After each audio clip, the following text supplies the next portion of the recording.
বিহি মিন দুররি ওয়া আতাইনাহু আহলাহু ওয়া মিসলাহুম মাআহুম রাহমাতাম মিন ইনদিনা ওয়া যিকরা লিল আবিদিন।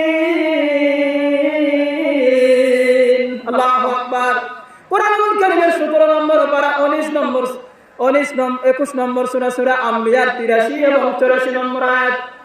আল্লাহ রাব্বুল আলামিন বলেন, স্মরণ করো সেই সময়ের কথা যেই সময় আমার একজন প্রিয় বান্দা হযরত আইয়ুব আলাইহিস সালাম আমাকে নীরবে নিভৃতে ডেকেছিল। সে বলেছিল, ইয়া রাব্বুল আলামিন, আমি অসুস্থ, তুমি রহমানুর রহিম। আমি বড় অসুস্থ, তুমি রহমানুর রহিম।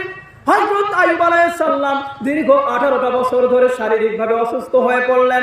এমনকি তার শরীরে পোকা হয়ে গেল, ঘা হয়ে গেল, ফুসকা হয়ে গেল।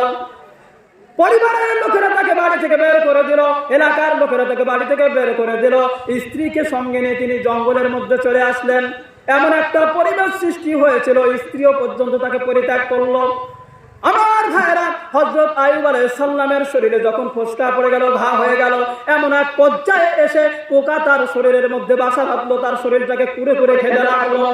শেষ পর্যন্ত হযরত আইয়ুব আলাইহিস সালামের জিহ্বার মধ্যে যখন পোকা ধরে গেল, হযরত আইয়ুব আলাইহিস সালাম এইবার সর্বপ্রথম আমার আল্লাহ রাব্বুল আলামিনের কাছে এই আয়াতটা বলছেন, এই কথা আরজি করতেছেন, রব্বুল আলামিন, আমার সারা শরীর পোকায় খেয়ে ফেলেছে, এখন পর্যন্ত আমি আপনার কাছে আরজি করি নাই, কিছু বলি নাই, আপনার জিকির করতেছি, অত্যন্ত ধৈর্য সহকারে আপনার আমি জিকির করতেছি। এখন দেখতেছি পোকা আমার জিহ্বা পর্যন্ত খেয়ে ফেলতেছে। আমার জিহ্বা যদি পোকায় খেয়ে ফেলে, তোমার মতো মাবুদের, তোমার মতো রবের জিকির আমি করব কেমন করে? সুবহানাল্লাহ। এরকম কঠিন একটা পরিস্থিতিতে এসে হযরত আইয়ুব আলাইহিস সালাম এই দোয়া বলেছিলেন যে, রব্বুল আলামিন, আমি বড় অসুস্থ, তুমি তো রহমানুর রহিম। আমার আল্লাহ রাব্বুল আলামিন তিনি সব জানেন, সব বুঝেন। হযরত আইয়ুব আলাইহিস সালাম যখন এই কথা বলে ডাক দিয়েছে, সঙ্গে সঙ্গে আল্লাহ রাব্বুল আলামিন বলছেন, আমি আইয়ুবের ডাকে সাড়া দিলাম। জোরে বলেন সুবহানাল্লাহ। আমি আইয়ুবের ডাকে সাড়া দিয়ে দিলাম, আর আমি আল্লাহ রাব্বুল আলামিন তাকে সুস্থ করে দিলাম, তাকে শারীরিকভাবে সুস্থতা দান করলাম। সুবহানাল্লাহ। শুধু শারীরিক সুস্থতা দান করি নাই, আমি আল্লাহ রাব্বুল আলামিন তাকে তার কাছ থেকে সম্পদ কেড়ে নিয়েছিলাম, সমস্ত সম্পদ তাকে ফিরিয়ে দেওয়া হলো। আমি আল্লাহ রাব্বুল আলামিন তার পরিবার পরিজন তার কাছ থেকে কেড়ে নিয়েছিলাম, আমি আল্লাহ রাব্বুল আলামিন তার পরিবার পরিজন থেকে ফিরিয়ে দিয়ে দিলাম। শুধু তাই নয়, তার কাছ থেকে আমি যা কেড়ে নিয়েছিলাম তার চাইতে অসংখ্য আরো অনেক বেশি নিয়ামত দিয়ে আমি আমার বান্দা আইয়ুবকে ধন্য করেছি। জোরে বলেন সুবহানাল্লাহ। যখনই কোনো বান্দা আমি আল্লাহ রাব্বুল আলামিনকে ডাকে, আমি আল্লাহ রাব্বুল আলামিন সে বান্দার ডাকে সাড়া দেই। আমার প্রাণের ভাই, কোরআনুল কারীম থেকে শোনাচ্ছি, একটু লক্ষ্য করুন। আসলে আমাকে আলোচনা করার সুযোগ দেওয়া হয় না, জানি না কি আসে আমার সাথে।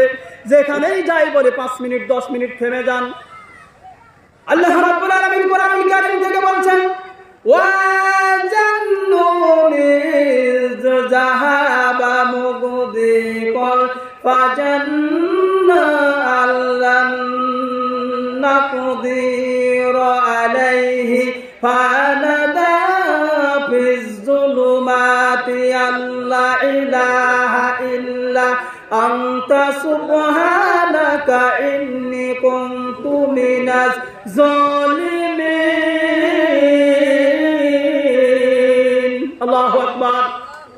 কোরআনুল কারীমের সূরা 21 নম্বর সূরা আম্বিয়ার 87 নম্বর আয়াতে আল্লাহ রাব্বুল আলামিন বলছেন, স্মরণ করো ওই সময়ের কথা যেই সময় আমার একজন বান্দা, নাম হলো হযরতে ইউনূস। কি নাম?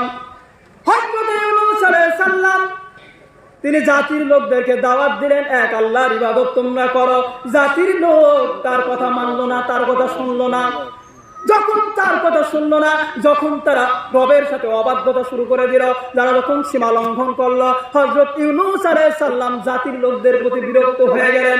জাতির লোকদেরকে পরিত্যাগ করে বললেন, তোমরা থাকো তোমাদের মতো, আমি তোমাদের কাছ থেকে চলে গেলাম। কিন্তু আল্লাহ রাব্বুল আলামিন তাকে চলে যাওয়ার জন্য আদেশ করেন নাই। এমন অবস্থায় রাগ করে তিনি যখন জাতির লোকদের কাছ থেকে চলে যাচ্ছিলেন, একটা জলজাহাজে তিনি চলে গেলেন। জলজাহাজের উপর যখন তিনি আরোহণ করলেন, এইবার ওই জলজাহাজ যখন চালিয়ে দেওয়া হলো, জলজাহাজ আর যাচ্ছে না, জাহাজ আর যায় না। তারা চিন্তায় পড়ে গেল, জাহাজ কেন যায় না? মেশিন তো ঠিকই আছে, জাহাজ কেন যায় না? সবাই মিলে পরামর্শ করলো, তারা নাবিকেরা পরামর্শ করলো, মনে হয় এই জাহাজের মধ্যে এমন একজন অকৃতজ্ঞ গোলাম আছে যেই গোলামের কারণে জাহাজটা যাইতেছে না, সুতরাং এই লোকটাকে খুঁজে বের করতে হবে। কেমন করে বের করা যাবে? লটারি শুরু হয়ে গেল। সমস্ত যাত্রীদের নাম নিয়ে একটা লটারির আয়োজন করা হলো। হযরত ইউনূসের নাম ওই লটারির মধ্যে ছিল। যখন লটারি করা হলো, নামটা তোলা হলো, হযরত ইউনূস আলাইহিস সালামের নামটা উঠে গেল। জোরে কোন সুবহানাল্লাহ। সবাই হযরত ইউনূস আলাইহিস সালামকে বললেন, একে দরিয়ার মধ্যে ফেলে দাও, নতুবা জাহাজ যাবে না। হযরত ইউনূস আলাইহিস সালামকে দরিয়ার মধ্যে ফেলে দেওয়া হলো। দরিয়ার মধ্যে ফেলে দেওয়া হলো।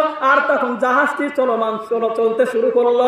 হযরত ইউনূস আলাইহিস সালাম যখন দরিয়ার নিচে তলিয়ে যাচ্ছিলেন, এমন তো অবস্থায় একটা বড় তিমি মাছ আসলো, বিশাল একটা মাছ হা করে চলে আসলো, হযরত ইউনূস আলাইহিস সালামকে গিলে ফেললো। জোরে কোন সুবহানাল্লাহ।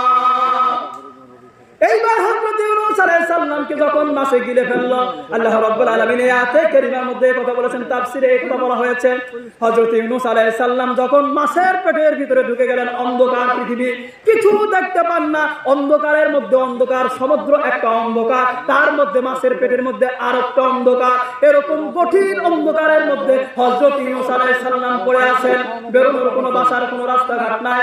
হযরত ইউনূস আলাইহিস সালাম শেষ পর্যায়ে তিনি যখন আল্লাহ রাব্বুল আলামিনের কাছে এই যে দোয়া করলেন, লা ইলাহা ইল্লা আনতা সুবহানাকা ইন্নী কুনতু মিনাজ জালিমিন, আল্লাহ রাব্বুল আলামিন বলেন, হযরত ইউনূস আলাইহিস সালাম আমার বান্দা যখন আমি আল্লাহর কাছে, আমি রবের কাছে যখন এই দোয়া বলে আমাকে ডাক দিয়েছে, সঙ্গে সঙ্গে আমি ইউনূস আলাইহিস সালামের ডাকে সাড়া দিয়েছি। জোরে বলুন সুবহানাল্লাহ।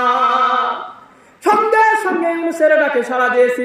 এখান থেকে কেউ তার ডাক শুনতে পাবে না, এত গভীর থেকে ডাকলে পৃথিবীর কেউ শুনতে পাওয়ার কথা না, কিন্তু আমি আল্লাহ রাব্বুল আলামিন পৃথিবীর কোথায় কি হয়, আকাশের নিচে জমিনের উপরে কোথায় কি হয়, সমুদ্রের তলদেশে কি হয়, সব আমি আল্লাহ রাব্বুল আলামিন খুব ভালো করে জানি। ইউনূসের ডাকে সাড়া দিলাম, তাকে বিপদ থেকে বাঁচায়া দিলাম। এরকম করে পৃথিবীর মানুষ যারাই যখন আল্লাহ রাব্বুল আলামিন বলেন, যখন আমার কোনো বান্দা বিপদে পড়ে যাবে, মুসিবতের মধ্যে পড়ে যাবে, আমি আল্লাহ রাব্বুল আলামিনকে যদি তারা ডাক দিতে পারে, আমি আল্লাহ রাব্বুল আলামিন ওই বান্দার বিপদ থেকে তাকে বাঁচায়া দেব। জোরে বলেন সুবহানাল্লাহ। আমার প্রাণের ভাইরা, কোরআনুল কারীমে এই বিষয়ে অসংখ্য আলোচনা করা হয়েছে। আল্লাহ রাব্বুল আলামিন কেমন করে আমাদেরকে ডাকতে হবে, কেমন করে আমরা আল্লাহ রাব্বুল আলামিনকে ডাকবো। ডাকলেই তো শুধু হবে না, অনেকেই ডাকে হু হু, অনেকেই ডাকে আল্লাহ আল্লাহ, অনেকেই বিভিন্ন রকমের জিকির করে, কিন্তু ডাকতে হবে আমার আল্লাহ রাব্বুল আলামিনকে কেমন করে। আল্লাহ পাক কোরআনুল কারীমের মধ্যে বলছেন, ওয়াযকুর রাব্বাকা ফি নাফসিকা তাদাররুআন ওয়া খিফাতাও ওয়া দুনাল জাহরি মিনাল কওলি বিল গুদুবি ওয়াল আসালি ওয়া লা তাকুম মিনাল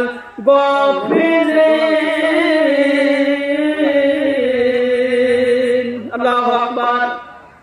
কোরআনুল কারীমের 9 নম্বর পারা 7 নম্বর সূরা, সূরা আরাফের 205 নম্বর আয়াতে আল্লাহ রাব্বুল আলামিন সুন্দর করে জানা দিয়েছেন কেমন করে তুমি তোমার রবকে ডাকবে, প্রভুকে ডাকবে। একবারে আমি ডানের দিকে চলে যাচ্ছি। আল্লাহ রাব্বুল আলামিন বলেন, তুমি তোমার রবকে মনে মনে ডাকবে, সবিনয়ে ডাকবে, খুব নীরবে, খুব একেবারে নির্জন পরিবেশে, একান্ত গোপনে তুমি তোমার রবকে ডাকবে, যেখানে কোনো মানুষ থাকবে না, অত্যন্ত কম শুনে অনুচ্চ কণ্ঠে আল্লাহ রাব্বুল আলামিনকে ডাকবে। সকালে এবং বিকালে ডাকবে, আল্লাহ রাব্বুল আলামিনকে স্মরণ করবে, আল্লাহর স্মরণ থেকে কখনো নিজেকে গাফেল রাখবে না। তাহলে আল্লাহ রাব্বুল আলামিনকে খুব নীরবে রাখতে হবে, নির্জনে রাখতে হবে। একটা হাদিসের মধ্যে আল্লাহর নবী জনাবে মুহাম্মদ রাসূলুল্লাহ সাল্লাল্লাহু আলাইহি ওয়াসাল্লাম বলেছেন, 7 শ্রেণীর মানুষকে কিয়ামতের দিন আল্লাহ রাব্বুল আলামিন তার আরশের ছায়ার নিচে জায়গা দিবেন। তার মধ্যে এক শ্রেণীর মানুষ হলো যারা অত্যন্ত নীরবে এবং নিভৃতে আল্লাহ রাব্বুল আলামিনের জাহান্নামকে ভয় করে যারা আল্লাহকে ডাকে, চোখ থেকে যাদের ঝরঝর করে পানি পড়ে যায়, এমন মানুষকে কিয়ামতের দিন আল্লাহ রাব্বুল আলামিন আরশের ছায়ার নিচে জায়গা দান করবেন। সুবহানাল্লাহ। আমার প্রাণের ভাইরা, আমি আমার যেহেতু এই মসজিদের উন্নয়ন কল্পে আজকের এই বার্ষিক জালসা, সুতরাং আপনারা যারা প্রাণ ভরে দান করেছেন, আসুন কে কত দান করবেন, আজকে আপনাদের দানের কথা আমি সুন্দরভাবে উপস্থাপন করছি। রব্বুল আলামিন তোমার এক বান্দা